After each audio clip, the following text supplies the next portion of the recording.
Action.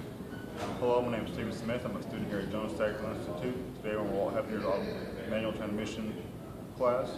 Today we're going to be showing you how to check your synchronizer assembly and transmission. First thing we're going to go ahead and do here is we're going to check the clearance between our synchronizer blocker rings and the actual gear itself. In order to check the clearance, go ahead and take your synchronizer ring, blocker ring, carefully just set it on top. Don't twist it on, don't push it down, just set it down. Go ahead and grab your feeler gauge. Now the specifications for this particular transmission, you should have no more than, or you should have a minimum of 31 thousandths between the two. So we're going to go ahead and measure that.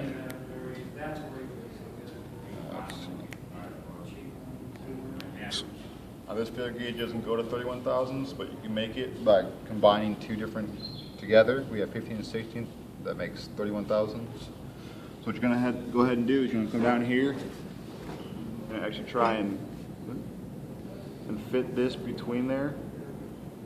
Now here we have space all the way around that we can actually still move our feeler gauge nice and easy. So that says that this is within spec. Now you also want to check, make sure that you don't have too much space. If it's a new one, you usually won't, it'll be within spec. After we've gone ahead and checked the clearance, a simple test you can do to make sure that there's no cracks in your blocker rings.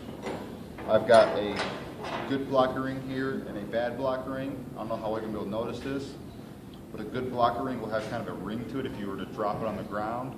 A bad one will have a thud, so let's go ahead and demonstrate that. Kind of rings. This one purposely been broken so that you can hear the difference. Doesn't quite have that ring, it's more of a dull thud sound. Another thing that you want to check with your synchronizer assembly, you have little locks that actually hold the synchronizer together. These three locks, depending on what style you have, it will be different styles. This one has three. These locks go right here inside your synchronizer assembly between these, and they're held in by these springs. So you want to go ahead and make sure that these springs aren't bent, worn out, stretched out, anything like that. Go ahead and look at all your little locks, make sure that they're not damaged, scratched, broken, worn down. And you also want to check all your gears between here. Make sure there's no chips, no dings, no wear on them. Also with this, same thing. Make sure they're not beveled, chipped, missing. And last but not least, you want to check your blocker ring also. Make sure they're not, once again, damaged, bent, missing chunks. Now, there are different styles.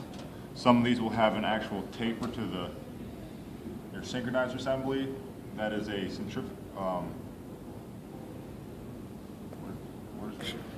with some synchronizers, they have what's called an inertia lock. You want to make sure whether your transmission will have it or not, because there will actually be, this one's not one, but it'll actually have slight bevels to the edges. So instead of coming down looking almost like a house, it'll have kind of an angle like an arrow. So once again, my name is Stephen Smith. Hope you learned something today. Thank you for watching.